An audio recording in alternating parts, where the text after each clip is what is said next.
The room was tense, but Jasmine walked in with the energy of someone who had time today. She looked at the man in the hot seat, Kash Patel, like a teacher about to return a test with a big red F on top. Before Kash could even adjust his suit for dramatic effect, Jasmine basically said, "Listen, I had to double-check the history books to make sure I wasn't hallucinating, but sir, you are officially the least qualified FBI director this country has ever seen." She didn't even ask him a question. She just wanted that statement to marinate like seasoned chicken. Kash blinked. Jasmine kept going. She pointed out, with the calm energy of a comedian who knew her punchline would land, that he had never worked for the FBI before running it. Never. Like someone becoming a pilot because they once sat next to the cockpit on a flight. Then she warmed up.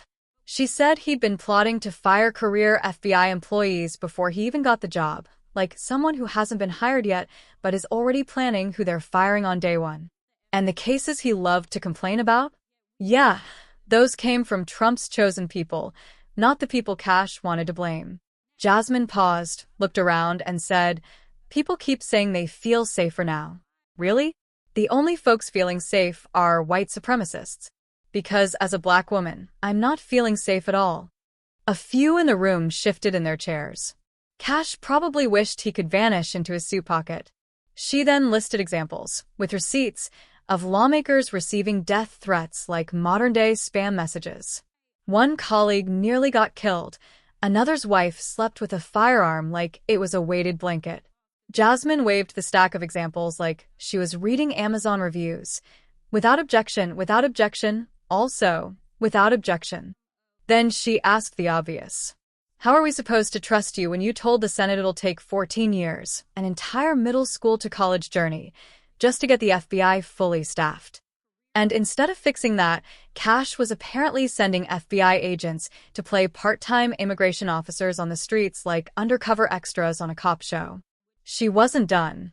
Jasmine brought up a case Kash bragged about solving, twice, not once, but wrong both times, and reminded everyone that the parents turned the suspect in themselves while the suspect had basically confessed online.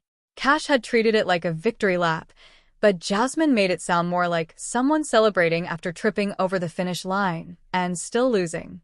And just when Kash thought he could catch his breath, Jasmine hit him with this. The day after his big victory, HBCUs were being targeted with domestic terror threats, crickets from the FBI.